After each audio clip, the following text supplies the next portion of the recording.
Digital 410 Productions proudly presents the What's the Scuttlebutt podcast with your hosts Dodd Abernathy, Jeff Copsetta, and Henry Sledge. What's going on, everybody, and Happy New Year, or Merry Christmas, and all that good stuff. It has been a long 2 weeks since we've all gotten together and shared our love for all things World War II history. I hope everybody in the listening audience had a great Christmas and a Happy New Year, and Santa Claus brought you everything that you want. And some of the things you didn't ask for, you got anyway. But it's nice seeing everybody again. Joining us, as always, is Mr. Jeff Copsetta, Mr. Henry Sledge, and our special guest tonight is Mr. Matt DiPalma. We'll get into Matt here momentarily. Just a little refresher for the audience. How was your all's Christmases and New Year's, Jeff, Henry, Matt? Well, man, I'll tell you, for me, it's always the best Christmas because it seems like I've always got a newborn for Christmas and first Christmas around this household. But I will say I'm a little disappointed because, I did everything you were supposed to do. I wrote a list. I sat on Henry's lap, and I still didn't get a 50 cal. So I don't know what I got to do next Yeah, year. sometimes Santa's a little reluctant to put that in a sleigh. Deers get a little anxious when they got live live munitions. Thank you. Live musician around and heavy-ass guns. How was yours, Henry? Oh, it was fantastic. Got a bunch of books. Did you get half the books that we've talked about in the last 3 months on this podcast? Actually, September Hope was one of them. Fantastic. I just finished that, and I'm into the Peleliu Tragic Triumph. And Henry, there's something I got to ask you about in there that I've learned about Pavuvu that was never really mentioned in some of the other documentation I've read. But speaking of books, joining us is author, historian, and all-around interesting fellow, Mr. Matt DiPalma. Matt, how are you doing, sir? I'm doing great. Thank you very much for inviting me. It's an honor and pleasure to be here. Now, I noticed that flag behind you, and if my memory serves from standing at attention at the beginning of every VKE for the last 5.5 years, it usually rolls sometimes near the Marine Corps birthday. You, in fact, sir, were, and still are, a Marine, correct? That is correct. I was 10 years a Salt Amphib, and I was 82 to 92. So it's been a little while, but as you know by my demeanor at VKE, that some things just never really leave you. Absolutely. As I open up the show, you have an interesting background. Just for the sake of our audience, and is that your microphone or your camera? Oh, that's the light, so that everybody can see what I look like. That's all good. Maybe I should turn this off. Everybody wants to know what I look like. But look at you! You got a fancy ring light and all. You stole that from your daughter, though, didn't you? Technical issue there. I'll try and keep an eye on it for you. No worries. But for the sake of our audience, give us a little Reader's Digest of your background, as you just mentioned, your service in the Marine Corps. But give us a little background in your other extracurricular activities that brought you into doing some pretty cool stuff, as I learned about looking at your bio tonight. Yes, definitely. I was born on Guam in 1960. Dad was stationed there. It was Mom and Dad's first duty station together as a married couple. And it allows me to claim having a direct connection to World War II in that when I was born on Guam, there were still 23 Japanese soldiers on the island who were not aware that the war was over. So I'm not a World War II veteran. I'm so close. So I can claim that as my direct connection to World War II. It's interesting because we always hear about the one particular cat who held out until early 70s it was, but yeah, you're saying there's 23. 1974. What was his name? Onoda. Yep. Yeah. Now, correct me if I'm wrong. Didn't they have to go track down his old surviving commanding officer to get him to come out of the woods? Is that true or is that folklore? They did. They had to find him so that they could bring him to Guam and give Lieutenant Onoda the order to surrender. Because otherwise, he was afraid that surrendering would be a dishonor to his family and to the Japanese Empire. But when the former commander came out and gave him the order to surrender, that's when he surrendered. And of course, thankfully he came back to a hero's welcome because he had held out as a point of honor. So when he came back to Japan, he thought he was returning in disgrace, but it was the exact opposite. Now, did anybody, or maybe he even did anybody ghostwrite or fill in and do a bio? It would be interesting to see how he survived all those years. Yeah, there's a book out there. I've read his book. So, yeah, there you go. But it's been years ago. A long time ago. Yeah. I'll have to track that down, because that'd be so, I mean, obviously the surviving that long, but just the day in, day out surviving. I mean, clearly he wasn't getting any rations or any supplies dropped. He just had to scrounge and whatever, just surviving out there alone. Yeah, he was living off the land.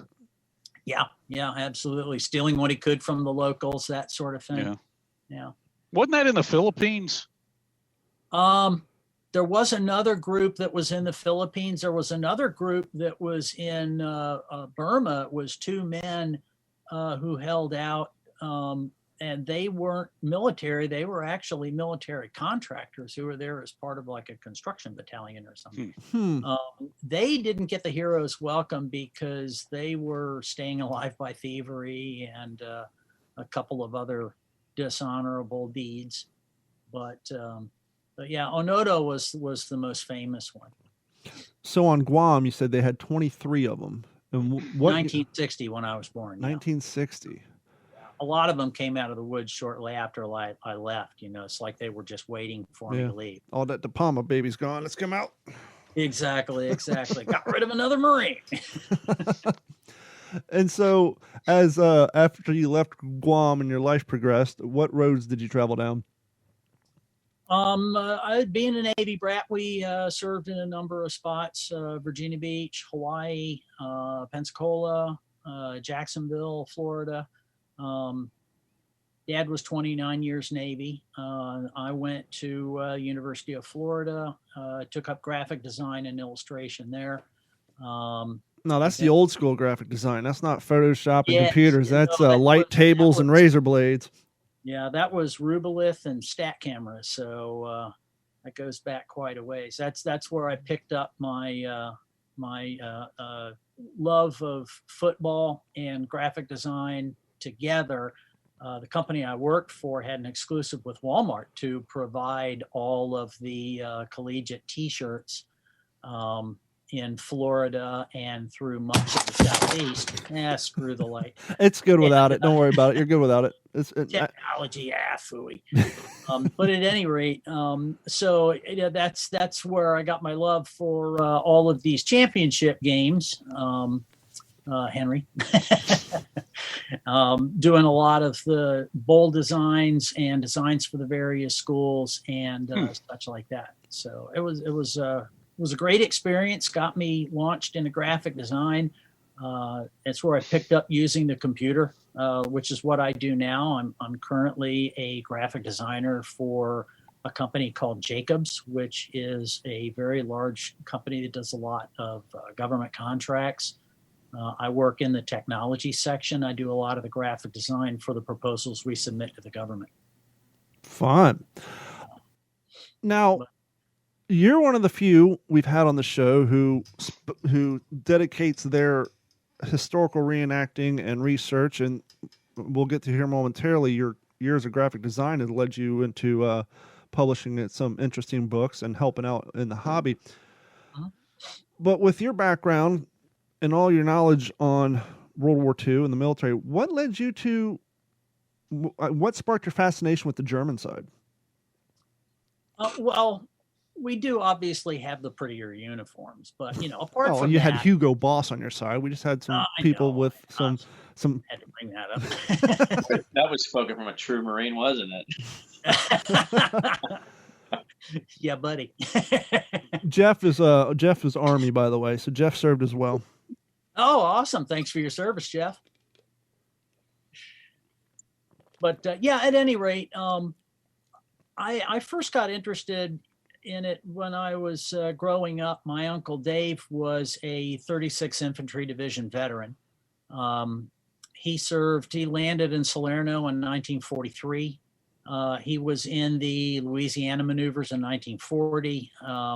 He served at Anzio, Rome, Leary Valley, Monte Cassino, Rapido River. I mean, a lot of the really early, really bad experiences for a U.S. Army soldier to have to experience.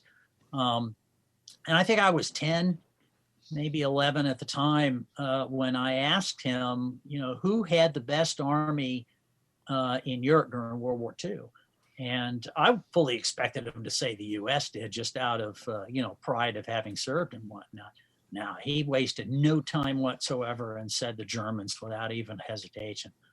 He said that the Germans were better equipped, better led, and better disciplined, and were easily the most professional army in Europe during World War II. And at reenactments, and especially at VKE, I know you've heard me say this, Don, but the most impressive and important thing is our guys beat them. Mm-hmm. They turned the most professional army in Europe around and very soundly beat them. And it wasn't just our guys, of course. There was an awful lot that contributed to it. It wasn't just the grunts on the ground, but that played a major part of it.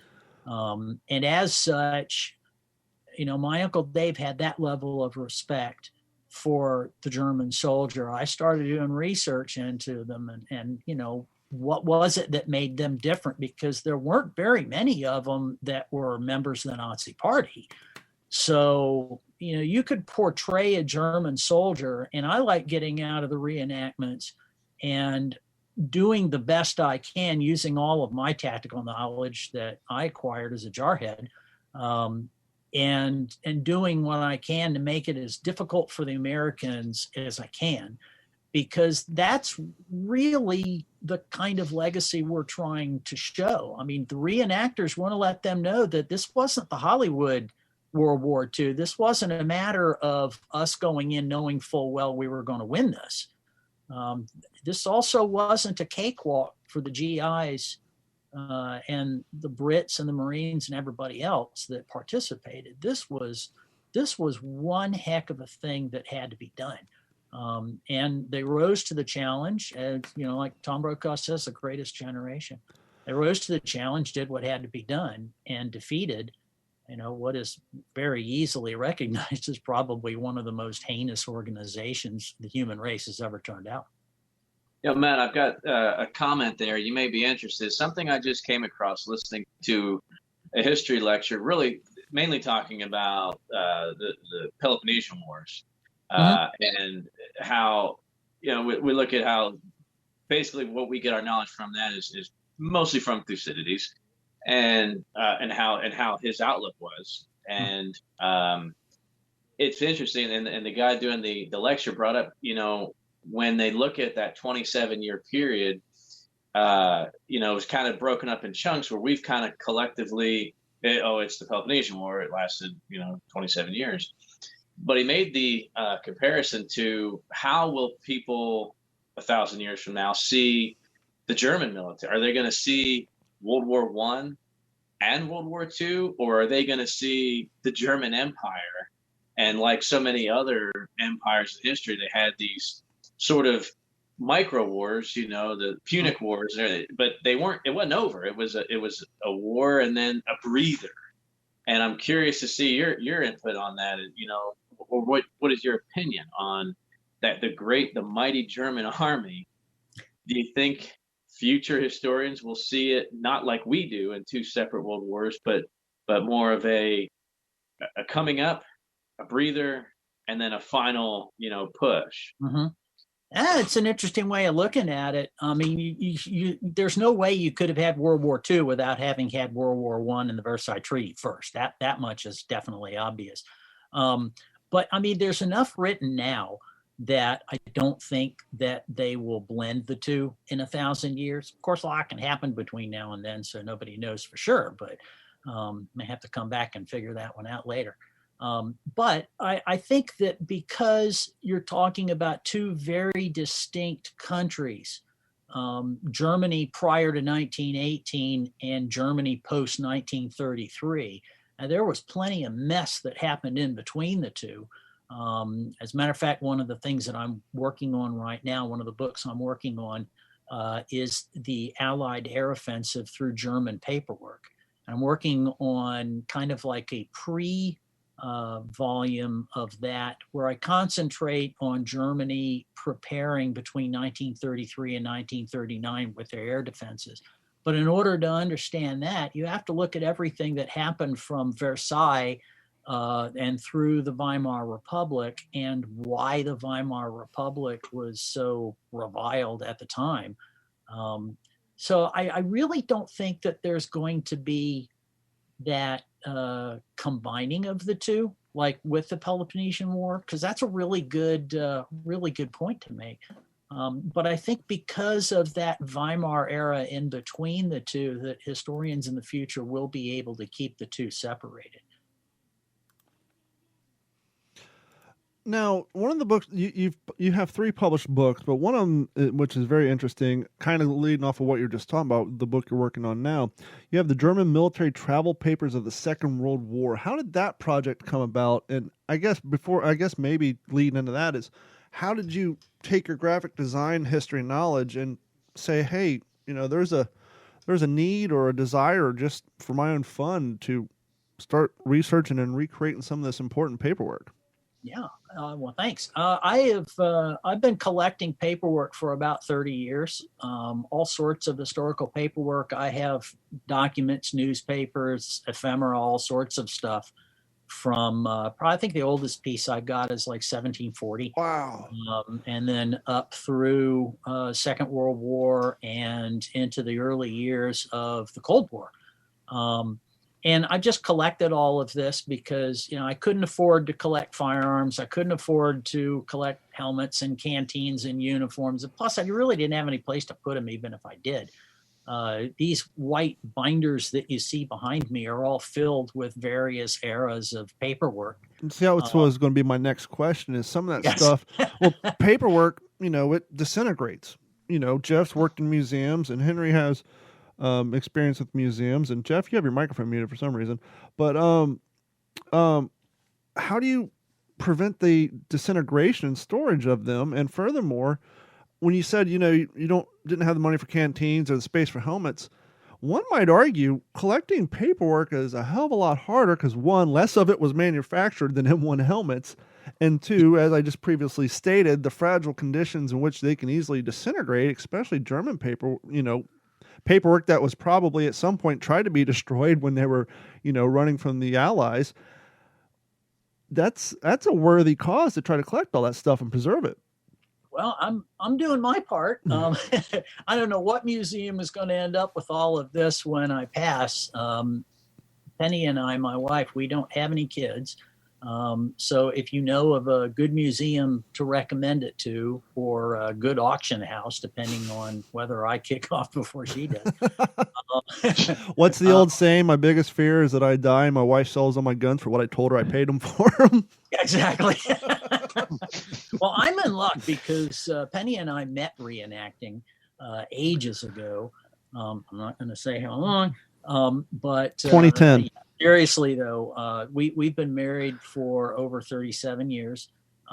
We met reenacting, and just about everybody I know that I reenact with have pretty much said that I have the coolest wife on the planet, because I can go spend like $50 or $100 on a single piece of paper, and when I show it to her, her reaction is cool. So it's not really an issue of you paid how much for that. She understands the value of the document as a historical item, plus as an investment. A lot of my paperwork is appreciated over the years because I've been collecting it for so darn long. But that was really what got me going. I know you're familiar with William Zukowskis, another reenactor down there in Florida. He's been a good friend of mine. Well, actually, I think I've known Bill longer than I've known Penny. But he's a wonderful person. Really kind of inspired me to collect a lot of the paperwork that I have and all. because I see his collection, and he doesn't collect paperwork. He collects all those things I can't afford. But he's got a fabulous collection, and he's always willing and eager to share knowledge about it and everything, and to show it to people who inquire. I mean, he's just a really wonderful guy, and it's like, man, I want to collect, but I can't afford to collect that other stuff. So I'll collect paperwork because I know graphic design, I know printing. I've worked in electronic pre-press. I've worked on Heidelberg machines. I've worked on a lot of different kinds of presses. So I had an understanding already of what went into creating the paperwork. It's in addition to the typography and everything else. And then when you start to look at what these different kinds of paper have in common, it becomes pretty easy after a while to look at something and say, well, this is like mid-19th century French. You can tell by looking at the typesetting, the layout, the kind of paper that was used, that sort of thing. And it's also intriguing to me because a lot of the printing standards today came from turn of the last century Germany. The DIN standards, the European paper sizes, all came from Deutsches Institut für Normung, which is the German Institute for Standardization. And Europe adopted that after World War II because it kind of made a lot of sense. And Germany really raised the bar for design around the same time period. You had the Bauhaus, you had Jugendstil and Art Nouveau. French and German running concurrently. So that center of Europe is really what shaped a lot of the design norms that we follow today in Western society. Very, very, very interesting. I mean, I could only, your graphic design, like I said, when you go and you could tell typeset and the history of the paper and all that, it's just, that's not something that a lot of people get into. And it's very, like I said before, very admirable that you're going through to preserve that paperwork. And it's got to be hard to kind of track that stuff down, opposed to, once again, your hundreds and thousands of canteens, the helmets, the jackets, and all that stuff to find. And plus, being over here in the United States, do you find that you're importing a lot of your paperwork? Are you going online and finding auctions or sales, eBay overseas? I mean, how do you come across a lot of your German stuff? Yeah, pretty much all of that. There's vet bringbacks. I've got a couple of pieces of paper that veterans brought back that they've kept in their estate. I have been to Germany, Austria, and Italy a few times. Had a wonderful time wandering through. I do speak German, so as far as hunting for paperwork in Germany and Austria, it's not quite that challenging. The difficult thing, though, is they're not allowed to sell anything with a swastika on it. Yeah. Nobody is allowed to display anything unless you work for a museum and whatnot. Now, that doesn't mean you can't get it. Yeah. That means you got to be cautious how you do it. In one particular case, Penny and I went to an antique store in, I guess it was Vienna. And we went in and I told the proprietor, very nice lady who was about my age, I told her I was looking for documents and paperwork from the 1930s and 40s. And she said, oh, we don't have any sold books. And I'm like, no, I'm not looking for that. I'm looking for the daily papers that the average Austrian might have carried with them during that time. And she said, well, I've got this. And it was what they call a Sparbuch. It's a savings book. And whenever you made a deposit at the bank, you would write how much that was. It's kind of like a checkbook register, but it was for a savings account. And I said, I'll take it. And she said, well, it's 10, I think it was like the equivalent of $10. It was in shillings at the time. I think it was like 120 shillings or something. It was pre-euro. And I said, no, that's okay. This is exactly what I'm looking for. And I started explaining my interest in history and, all sorts of stuff like that. And we got to chatting, and I was keeping up in my German, which I think kind of impressed her too. So she said, well, I did just get something from an estate sale. Let me go into the back and see if you might be interested in some of that. So she comes out and she has this box filled with all sorts of different identity papers. And one of the ladies who was involved with this estate was a member of the German-Italian Bund prior to 1943.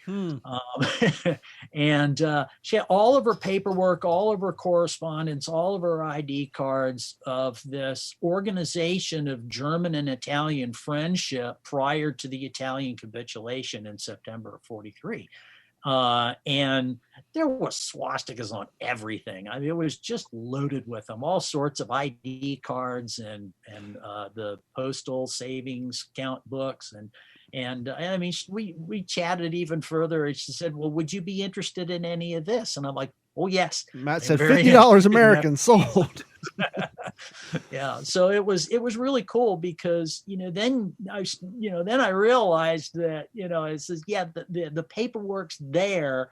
You just kind of have to let everybody know that you're not part of the police department. You're not trying to entrap anybody. You are a genuine collector. You're not some sort of neo-Nazi who's going to wave this under people's noses and such. And I'm sure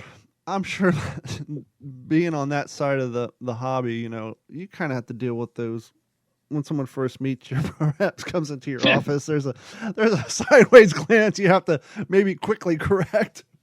Yeah, that happens a lot. Everybody kind of wants to salute you just the wrong way. Especially now. You have to kind of neck it back a little and say, no, that's not what this is about. I got to admit, though, the funniest situation occurred when I was being interviewed for my security clearance. The gentleman from the Office of Personnel Management came out and was giving me all sorts of questions and whatnot. And he said, is there anything on the internet that somebody might be able to use to blackmail you? And I said, what, you mean other than the pictures of me in a German uniform? Complete with leather jacket. His eyes got real big for a moment. I said, no, I'm a historical reenactor. Everybody I know knows it. And if they're going to use that as blackmail, then they're really not digging very far. Yeah, because your uniform is it's pristine. It's spot on. I mean, it's one of the best German uniform impressions I've seen. It's So what, when you're in uniform, what are you portraying? I have a couple of different portrayals that I have. One is the Hermann Goering division. I have the tropical and the regular Fliegerbluse. For that. Also a member of the 228th Panzerjäger. And Don, you probably remember Mike Kessinger and those guys. I didn't come along till after Kessinger was no longer. I started doing VKE probably. I've only been reenacting for 8 years, so I'm a little late to the Florida party. Oh, okay. Well, that's all right. We won't hold that against you. But yeah, that would be an individual I'd recommend that you contact if you're interested in getting another Axis individual. Mike Kessinger, really, really nice guy. He was obviously because of the VKE title, he was the first general, and I was one of his toadies. And I played an SS officer who, just checked everybody's papers. And I found out something really interesting. If you're wearing a German uniform and you start talking to somebody in German and they don't understand German, they get really nervous really fast. Especially when you start yelling at them. It's a great way to interact with the public. And because the whole point of the VKE with the Germans on the train is to make people uncomfortable so that those people can understand exactly what it was that that the people of Europe went through under the oppression of the Germans. And it's also kind of amusing when you start talking to them in German and they respond in German. Yeah. And Especially then down it's here, like, because okay, we can have some fun now. yeah, this area of Florida, in southern Florida, we're real huge on the German tourism board.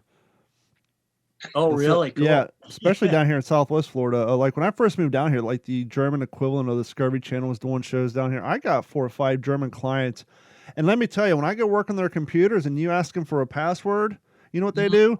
They turn around and grab one of those white binders behind you. They have every single password, every piece of serial code. Even modern day Germans are very, very into documentation. They're my only computer client that can provide me with anything I've ever asked for as far as software, key codes, passwords, anything. They have it all in white binders, just like yours, right behind them. Every one of them. It's that's not at all unusual. Yeah, it's very true. The concept of German efficiency is still very alive and living very well. We had a friend of ours from Berching, which is a small walled city outside of Nuremberg, who met us in Salzburg when we were there.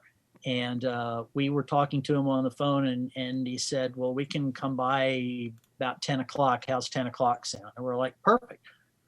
Here's the address for the hotel that we're staying at. We'll meet you at 10. My brother stepped outside to grab a smoke.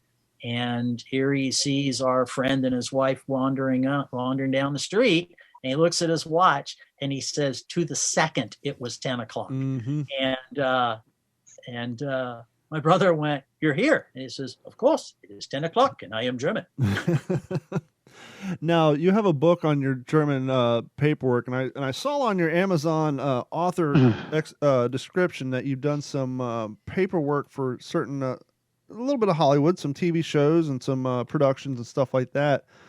Yes. How does that come to light?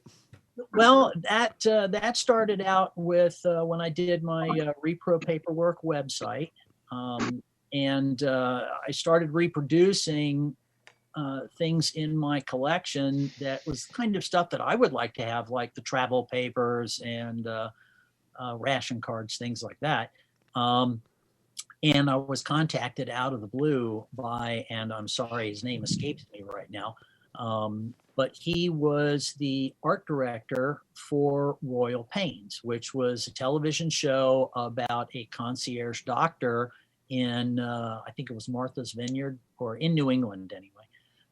And his number one client was this mysterious individual of German descent. And he contacted me because he wanted to know, could I do the birth certificates or any supporting documents for this character, who at one point in the show turns over all of his records, medical and otherwise, to this concierge doctor. And he had some of the paperwork, like naturalization papers for, a German that had emigrated to the United States in the 1940s, but he didn't have anything prior to that. Uh-huh.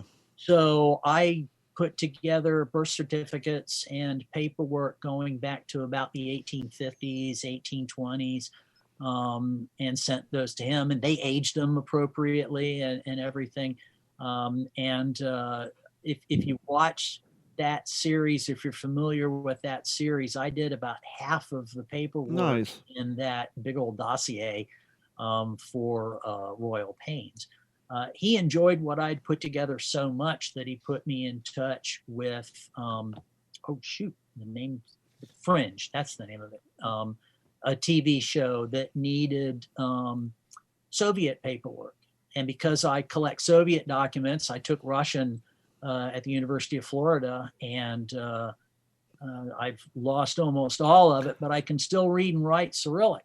So as long as I have a good Russian English dictionary, I can do a pretty good job. Google Translate.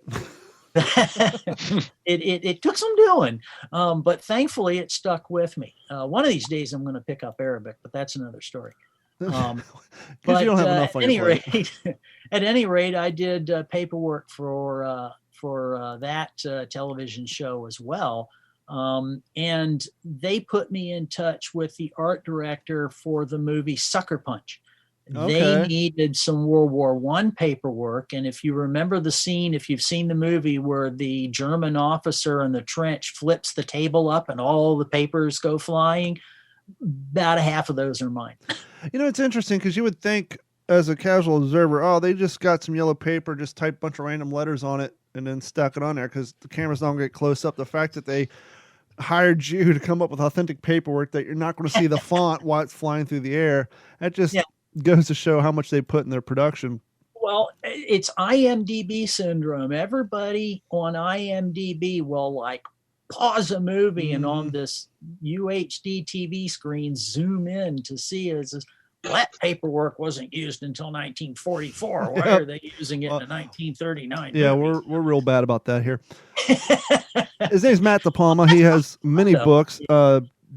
German military travel papers, For the Love of Dora, Discovering Our World, and The Women in My... Is that The Women in My Uniform? Women in My Uniform, yes. And you can check him out at repopaperwork.com. Matt, please hang out with us for the rest of the show and join in on the conversation because I figure having you on here, what a better time. There's a time in the show we like to suggest books to people, and I have one that I was talking about before we went on the air, and I want to get talking to Henry about real quick, and I'm sure Jeff has cracked a few books over the last 2 weeks. I'm sure Henry probably has one he wants to suggest. And by all means, Matt, you seem like somebody probably read some books yourself. And so if you have a book or two you want to suggest, by all means. But real quick, I actually ordered this during the show one time. You guys remembered it was Peleliu, Tragic Triumph. I believe you read this one. Have you not, Henry? I have. It's been a long time, but I have. I was reading this book.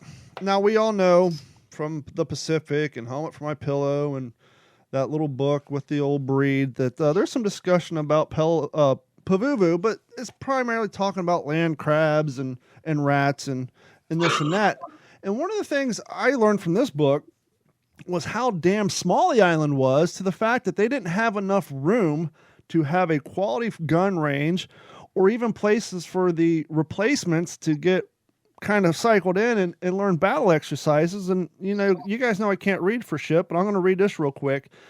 It says, from the beginning to the end, training on Pavuvu was little short of pandemonium and frustration.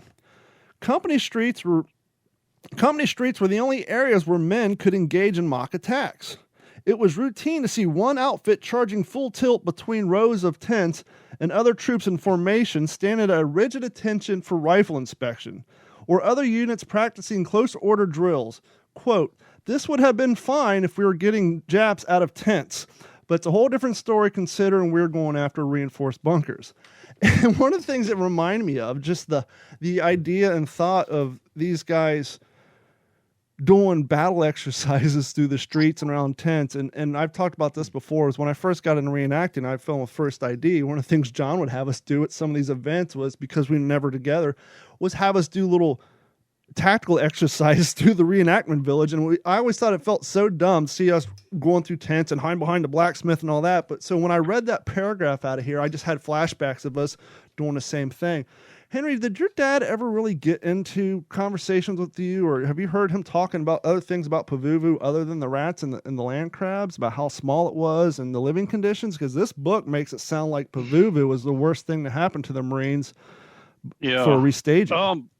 I've actually been going through some of his papers that were never published for a project I'm working on, but he said a lot of stuff about Pavuvu that didn't make it into With the Old Breed. But one of the things, I didn't know this, I think one of the reasons they chose Pavuvu was they wanted an isolated island where the guys could train. Mm-hmm. Because I think after, it may have been 3rd Marine Division after Bougainville, when they took those guys to Guadalcanal to let them rest and refit. And like they were, fortifying Guadalcanal into a major rear area base, which it was very vibrant by the time my dad got in theater. But they were taking so many guys and siphoning them off into work parties and work details that the guys could hardly get any rest. And here, if I have the timing of this right in my head, they were just coming off Bougainville, so they needed to rest. And then with all the work details and work parties, I mean, they just could hardly get any of that done before they had to start training for their next operation. So I think that was one reason why they chose Pavuvu, it was so remote and out of the way. But one of the problems they were saying in this book is it was scouted from plane. And I guess some of the leading commanders, they said if they would have landed the damn plane or even took a boat in and walked 200 yards off the beach and saw how bad the soil was and how bad the conditions were, they would have never picked that island. I guess the living conditions and I guess the jungle was so thick and the terrain was so inhospitable that henceforth those guys training amongst other men, they're saying they couldn't even set up a quality gun range. They were basically plinking at coconuts on sandbags. And so they were just going through the motions. And according to this book, which it's interesting because this book, Peleliu, the Tragic Triumph, for a book on Peleliu, they do a lot on Guadalcanal and leading up to it. So you can kind of see all the decisions and shortcomings that came to the Peleliu landings. And it's so far, it's a great book. But no, when I was reading, I was like, well, I just heard about the land crab and the rats and the weather sucks. I didn't know that it was so damn small that they really couldn't even get training. And it took forever for the guys to kind of get, I guess, acclimated to the environment before they could actually start recovering. So they weren't even really recovering mentally or physically forever until they finally, got that kind of place in a ship shape area. Yeah. And it really, when they came back from Peleliu, it was a little better, but not by a heck of a lot. By then, of course, they could. I mean, I think Pavuvu is 60 miles north of Guadalcanal. Mm-hmm. So they could. I think Banica was not too far away. Sometimes the guys would go to Banica because it was pretty well built up by then, as was Guadalcanal, obviously. Yeah, according to this book, your father made a few trips over there as well. Did he ever talk about Banica at all, other than what we saw? Yeah. Again, some of the stuff I've been going through that was unpublished, he talked about it quite a bit. He talked about watching the local islanders build the chaplain hut on Pavuvu, and the way they would, the native islanders would work together to their construction methods and stuff like that. He was really interested in that. I don't think that made it into with the old breed. No, I don't think so either. So, Henry, I'll put it in your court. What book have you been reading, and what suggestions? Well, I finished Spearhead, which Jeff and I had kind of talked about a little bit. I finished that. Actually, just a couple of days ago, finished Bomber Boys by Patrick Bishop. Also wrote Fighter Boys. So I actually finished that just yesterday. So for Christmas, one of the Christmas books I got was Alamo and the Ardennes by our friend John McManus. Mm-hmm. So I may dive into that next. I was either that or I was thinking. I mean, it's still kind of cold to start getting back into Pacific reading, but I'm really wanting to reread John Parshall's book on Midway, Shattered Sword, because I got the movie. I got the Blu-ray Midway and Fury. Jack gave me Fury for Christmas for my birthday. Midway is Midway is probably one of the more underrated World War II movies come out in the last 10 years or so. I really liked it, but what did you, not to sway from that, but I'm interested in all three. What did you guys think of Fury?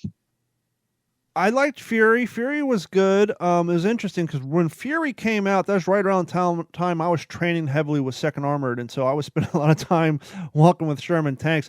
I really liked it. I liked how they did the ending. Instead of it being all Hollywood and everybody went home to be a hero, only one person, spoiler alert, survived. I enjoy it. I have it on DVD. I watch it. I really don't have anything to nitpick about it. I will say it wasn't until the second or possibly the third time I watched it that the first time I watched it, the whole horse and just the way the guys acted in that apartment around everybody just kind of irked me. But after the second and third time of watching, I kind of got the point they're going for. They're trying to knock Brad Pitt down off his high horse a little bit, and the storytelling was trying to deliver a story of how horrible war is. But the first time I saw it, that scene really irked me. Mm-hmm. Yeah, that's usually what I will fast forward through if I'm watching it. Mm-hmm. Yeah, but when I was in Assault Amphib, it was Armor. So I was thankful to see a World War II film that did justice to the Shermans and the guys that served in the tanks and whatnot. So, why having to fix track or fix a road wheel or anything like that is like, yep, been there. So I could appreciate that. I did enjoy the history of it the fact that you are looking at the desperation of the Germans in 1945 and how so many of them just wanted it to be over. One of the common sayings in Germany in 44 and 45 was, enjoy the war, the peace will be terrible. And it's so true in so many ways, but and that's one of the things I'm studying right now. And another piece of work that I'm looking at is Germany in the first 5 years after the war, how that led into the Cold War, and how and why East and West Germany became two separate nations. And they really did. Just because the shooting stopped didn't mean that everything went back to normal. And you really got a sense for that in the first half of Fury, I thought. Be honest, how many times did you pause the movie when they were in the office looking at the paperwork, making sure it was up to your snuff? It never occurred to me, to be honest. All right, honey, get Fury out. What about you, Jeff? What have you been reading? Well, like Henry said, I'm not all the way through Spearhead yet. I've got a little bit left. I'm a little slower reader than Henry, but man, what an incredible book. And it from something. Now, I was not armored, but I did have to graduate Armored Reconnaissance School in the event that I could be set in with a Bradley fighting vehicle. Thankfully, I was not, because after going through the Bradley course, I didn't want to be anywhere near that piece of equipment in combat. Now, a lot of the guys that I served with ended up in the Bradley unit. They loved it. No thanks. And the time that I put in driving and maintaining and firing World War II tanks on reenactment battlefields today, no. Me and my dad actually put a brand new set of tracks on a half track. Took us 8 hours. Wow. To do. So no, thank you. You can have all of that. Before we get too far, because I don't want to forget, and I will. I know we have a lot of reenactors that listen to this podcast. So the reenactor in me, and I'm a new reenactor as well, but the reenactor in me, if I was listening, I would want to tell Matt, I would want to tip my hat to Matt for, to really get into character like that. I'm still I'm in between. I'm still kind of like, I just want to dress up and have fun and keep history alive. And then let's work on like pocket trash. What would, the things you'd have in your pocket? What's your favorite song? What would be your favorite football team? Things like that. What Life magazine should be in this picture, that we take, things like that. Which pocket should I put my spoon in? Because that's all I need. I threw my fork and my knife away. Things like that. Yeah. Stuff like that. So just that little bit, next level kind of stuff. But to have and I'll tell you, I have a good buddy of mine who, he's a retired Marine gunny sergeant who is one of the best German reenactors that I know of. I mean, he can do just about anything. He also does Marines in the Pacific and World War II, but his German, and he speaks it, he really, really knows his stuff. And he's just recently restored a few German helmets for me at my museum here, because his knowledge base is incredible. And, that's important. I mean, I couldn't imagine, I don't even want to do airborne. Now, I got a buddy that just gave me a real nice airborne uniform. This guy's a jump master with the airborne demonstration team here. We had him on a couple episodes ago, actually. We had him on our podcast. And I wouldn't even want to be airborne, because I wouldn't begin to know, without going through a jump school, and I'm never going to do that. My back is trash. I have no business doing that. So to be able to take, a uniform from a whole nother country and really delve in like you have, to know the culture, just the atmosphere, it's so impressive. But am I the only one that appreciates the irony of a Marine that was born on an island that still had live Japanese soldiers on it is going to grow up to be a German reenactor. Wait until I've been laughing in my head about that this whole time. Wait until I update the website and I post photos of Matt. You know, Matt's chilling here. He's got his beard on. He's got his glasses, his hair. He's got his nice warm sweater on. Wait until you see him in this damn uniform. There's some pictures up. I want to see this. I don't have. Is that possible? I was actually looking. Let me see what I can find here. Well, while you're looking for that, one of the things that always, and I guess we have a lot of new listeners, and we've covered VKE. I've had Meg on, I've had Art on in the past, but we got new listeners. So while you're looking for those photos, Matt, just a quick synopsis: VKE is Von Kessinger Express. It's at the Florida Train Museum. We've talked about it in the past. Civilians come, they buy train tickets, and when they show up, there's like a 25-foot tall swastika flag. There's Germans walking around. They give them paperwork that Matt probably provides. They get on the train. The train actually moves. The track's like 4 to 6 miles long. While they're in the train, Matt and his asshole buddies are screaming at people and handing out paperwork and accosting young children. And the train stops about 2 miles down. They get out. They execute a pilot. This year, me and my airborne buddies attempted to put on a good show. It didn't take until day 2 to get it sorted out because, well, that's what happens when you get... You know, I learned, Jeff, that reenactors with vehicles don't like to get out of their vehicles, but that's another story for another time. But anyhow, have a skirmish. The train goes down to the end of the track. There's another skirmish. The Americans take over. On the way back, Art and Matt do a lot of improv, ad-libbing. They put on a show. It's kind of like a murder mystery train ride without the murder and the dinner. And I love it because if you're into improv, if you're into acting of any sort, you go on a train, you stay in character.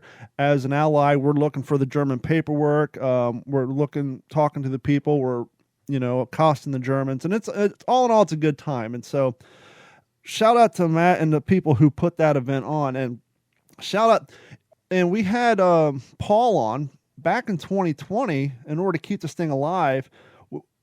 You guys are like, well, what are we going to do about the mask thing, right? We need masks.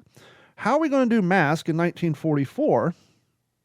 And that's when Paul came up with the idea, well, we'll just make it a tuberculosis train. It's a hospital train, right? Mm-hmm. And so that explained why. And so all the reenactors, we had error correct mask on, but that's how we got around. We just changed up the storyline and made it a hospital train, and that would basically justified everybody having masks on. And so, any luck finding pictures? I've got one. I'm not sure how to go about. I was looking for them on Facebook because I was going to share it. But anyhow, we'll post them up on the website. Okay. WTSP WorldWar2.com for those of you listening at home. At the beginning of our little Christmas break, after we had John C. McManus on, I stumbled across the movie on Netflix, and I sent you two a text message saying your homework. Did you guys check that movie out? I read about it. The Forgotten so Battle? I know what it's about. It looks pretty solid. Have you seen that, Jeff? The Forgotten Battle? I don't even recall the text message. Yeah. Have you seen that one, Matt? It's on Netflix. It's about... it's kind of about Market Garden, but it's about the Battle of the Sledge. How do you put it? Scheldt Estuary. Yes, and the great thing is it's a Dutch movie. And unlike American movies where we just have everybody speak in English, each country and person spoke their correct language. And so when the English and the Americans were on there, it was all in English. When the Germans were on there, it was all in German, and so on. In the Dutch resistance. But basically, and I even reached out to McManus, like, did you see this movie? He's like, yeah, I thought it was great. The first movie I can recall modern days that they show the inside of a glider. They show the British glider riders going in.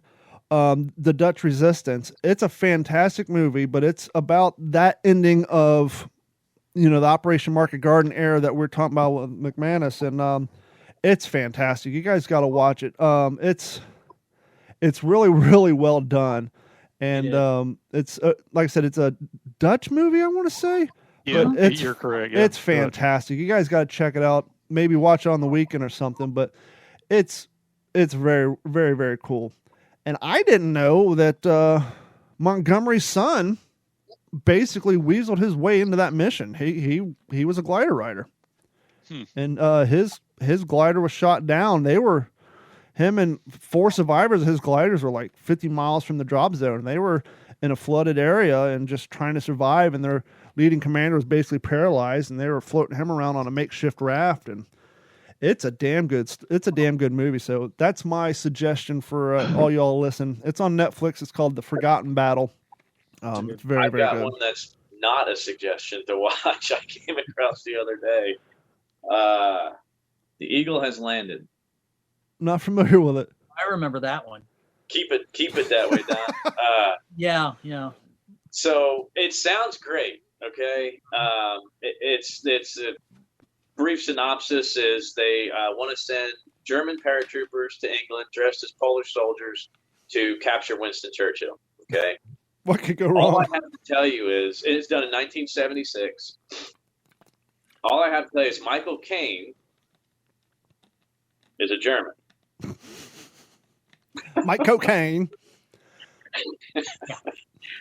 I'll stop there. The novel is much better than the movie. You're talking about 1970s movie capabilities, and it was not a big budget film by any stretch. The head of wardrobe was the novel. Donald Sutherland. I will say Robert Duvall played a great part in it. He also plays a German. Donald Pleasance plays Himmler. And I'm not trying to trash. I'm just saying that's maybe one you may not want to go after. But I did agree. I don't know who said it a minute ago because I'm a huge Midway fan. I think that movie was great. I almost think I relished the conversation that I had with the military advisor for that film, Harlan Glenn. I spent over an hour on the phone. We were just back and forth. We just clicked that day and spoke the same language. And some of the stuff I kind of was like, you don't want to sound like you don't be that guy. Yeah. I'm like, hey, just curious. How about, what about, why did y'all, and I just kind of weaseled into, some of the things that I thought, why did y'all end up doing that instead of, what was documented as what really was and things like that. But, and that's when I really started learning that. And this was right after Walking Point. So I kind of had a pretty good idea of how the movies really kind of go. It's you don't ever blame the advisor for stuff, saying that because you were the advisor. Why are you my advisor? You guys are going to do what you want, But Midway I feel like Midway's kind of got a bad rep. I don't know why. I was going to say I almost feel that Midway has the wrong title. Because it covers a lot more ground than Midway. If the HBO's miniseries didn't exist, it should have been called the Pacific or the PTO something because they cover a lot of ground. I would have called it Pacific Payback. But that's also a book, that may have been some complications there, I guess. But yeah, I think the title's wrong. And I don't know if it was it the timing? It just seemed like it flopped, and I made sure that I saw it. I was reenacting in West Texas when it opened in theaters. We were doing it was a reunion for the 12th Armored Division out there at the museum out in I think it's in Abilene.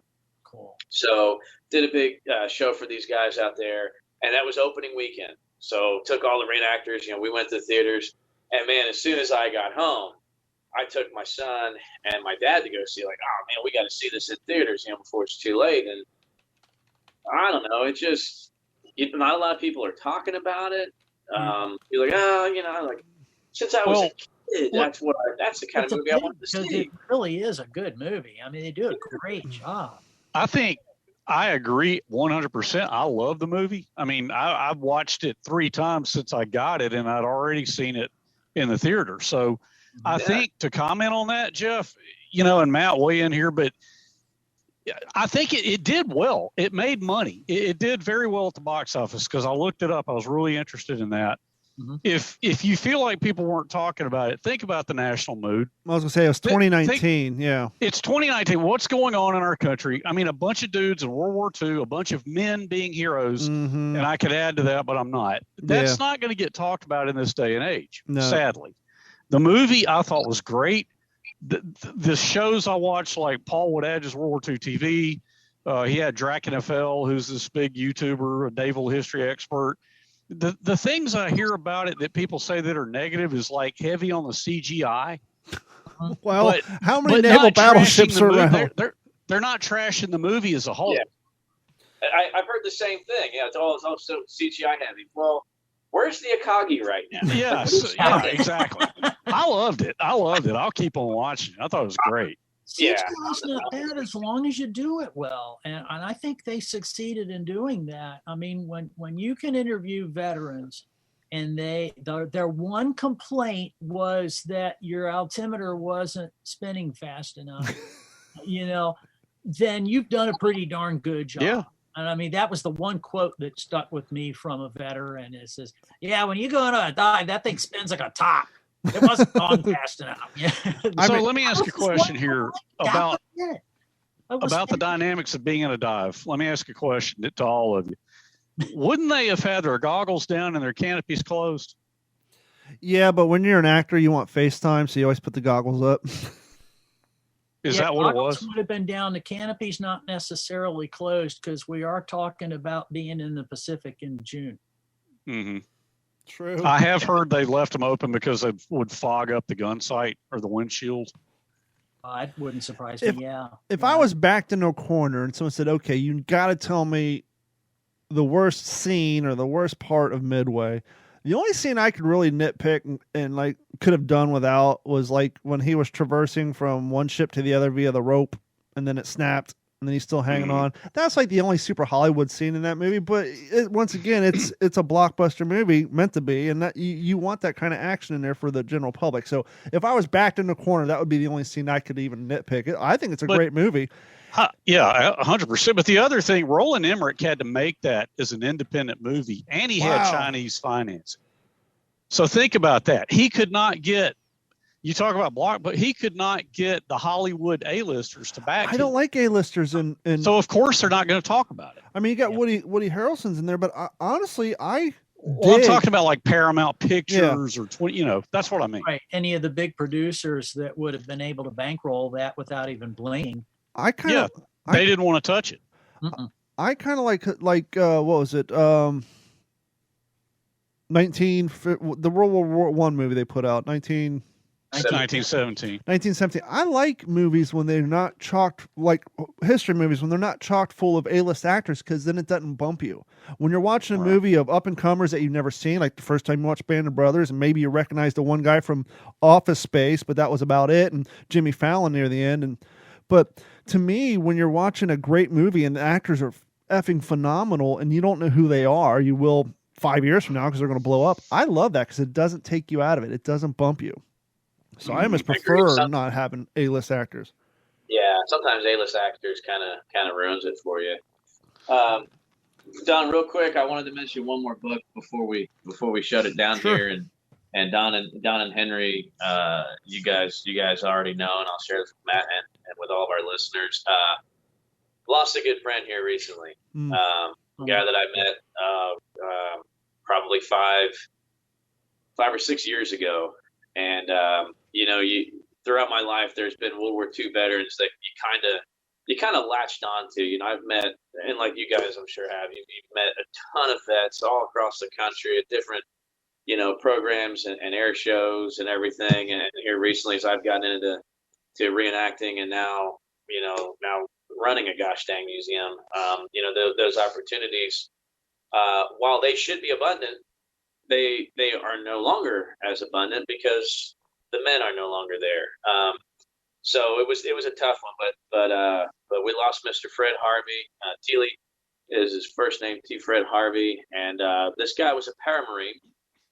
Served on Bella Bella, Bougainville, and spent 9 days on Iwo Jima before it took 3 Japanese grenades to come in on him to take him off the island. Oh, and I asked him about we were talking about the paramarines one time. He said, Ira Hayes was in my jump school. And of course, that's our famous Pima Indian in the famous photograph on top of Suribachi. And I asked him, I said, what was he like? He talked, he said, man, I don't think he said 10 words the whole time we were in jump school. But he's just chock full of stories. his humor. I mean, the guy was a real lady killer. Anytime he walked out there with me and put a microphone in front of him, and it's just that kind of, what a guy, what a classy guy. And he has published a book. This one here, I hope it's not backwards. No, it's good. Millions, I'd do it again. And this is really his whole story growing up, Dust Bowl, Texas. He said that I think he was one of 9 children, I want to say, and something like 7 sisters. Mom was Native American, and he said, we were so poor, our pancakes only had one side. The guy was great, and he always, anytime he was talking, he said, "Oh, I got another book. I published. Hell yeah, I do it again, but I'm working on another book." And then, strategic silence. Oh, well, what's the title of the new book? Well, on second thought, would be his response. So we were lucky. I spent New Year's Day at the Audie Murphy VA Hospital in San Antonio. Took the wife and all the kiddos down there, and we thought we were going to lose him before that, and he had a great day. He was talking with us, my son and my oldest son and I. We went down in our Marine Corps P-41s, and I actually presented him with a new World War II Victory Medal that I had here, because I told him, I said, Fred, people like us don't care so much about the medals that they pin on you. That's for other people to care about it. We don't, because our medal is coming home and raising a family and just breathing air. But other people seem to care. And I said, I started thinking the night before I went to see him, we don't have a Korea War Victory Medal. We don't have a Vietnam Victory Medal. We don't have Operation Iraqi Freedom or Enduring Freedom Victory Medals. He really is the last of the generation of fighting men, that know what victory is. And that's pretty sad to think about, because the blood and the gore and the carnage and the bone and the pink mist in the air is the same in any war. But to know what victory is like, and to see these guys slipping away. And of course, he was 98. He did it all. He said it all, and it's just, what a treasure. So I'm asking, all of our listeners to go on YouTube. I mean, he's done some great YouTube video interviews. My wife actually pulled up a video of him on Jocko's podcast, whatever. I don't remember what the name of his is, but they really. I think it's just called Jocko. Jocko Willett. Yeah, probably.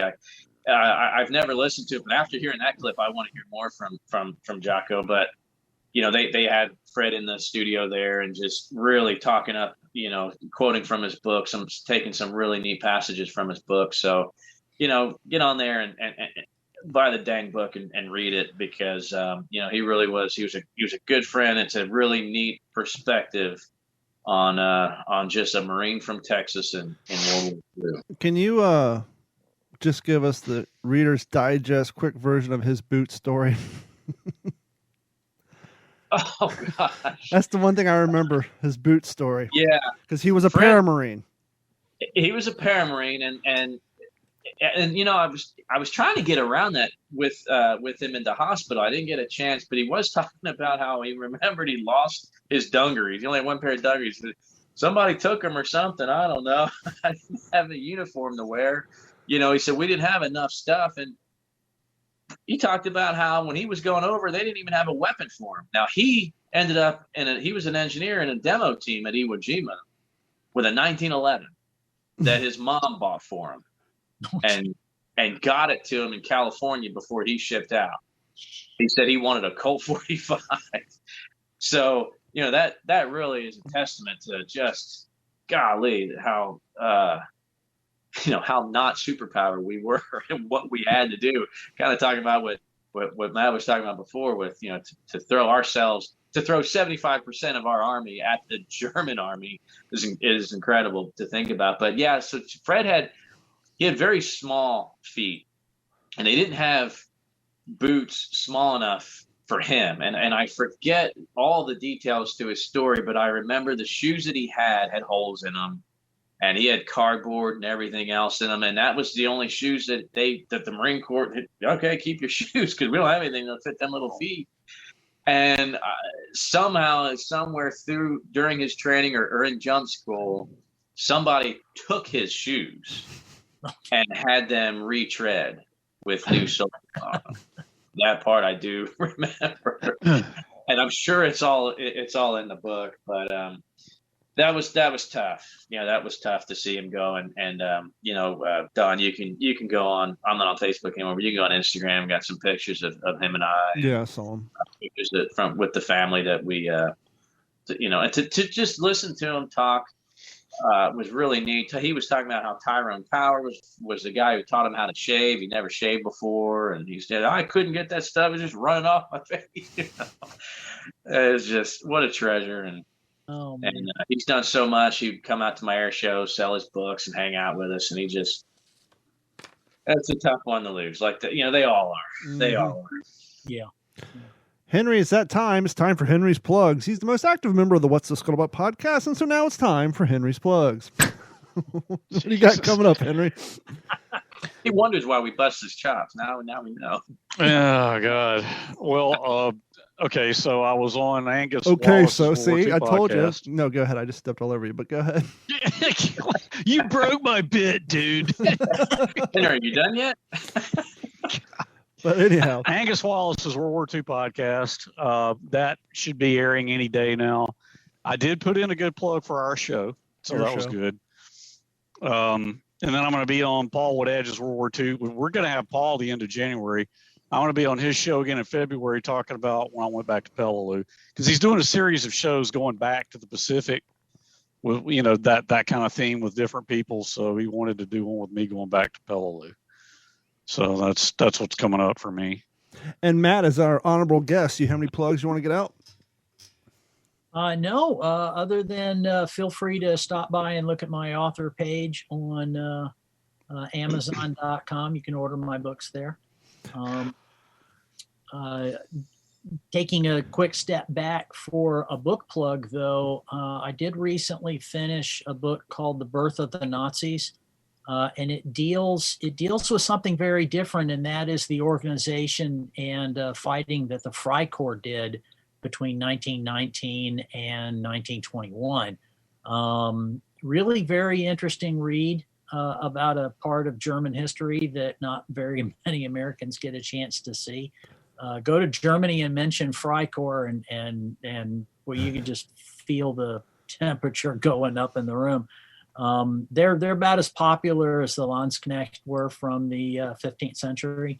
And that time in Germany was pretty much like the 15th century, between the communists and the Freikorps and all the other political trials and tribulations going on at the time. But it's a very good read. It's incredibly detailed. So if you want to get a feel for what was going on at that time, it's a good, I highly recommend it. But if you're one of those individuals who likes to read, who doesn't want to get inundated with detail, this might not be your book. Well, it's interesting. I think it's safe to say that a majority of our American counterparts who aren't in World War II just assume that Hitler started the Nazi Party, but that wasn't the case. And so, yeah, it'd be interesting for people to see how that all came to be. Well, I think that's going to about wrap it up for this episode of the What's the Scuttlebutt podcast. I want to thank everybody for hanging out with us. Thanks to Matt DiPalma for coming on, Jeff Copsetta, Henry, I guess, and everybody else. It was a fantastic time. It was great talking to you guys after 2 weeks off. At a certain point, I was like, this kind of sucks. I want to do a podcast. And so miss you guys. I'm happy to have you guys back for, as Henry affectionately refers to it, our weekly threesome. And Matt's just sitting in the corner watching. So thank you guys so much. Great. I've enjoyed it. Thank you very much for inviting me. And if you ever need a fourth brain, feel free to give me a holler.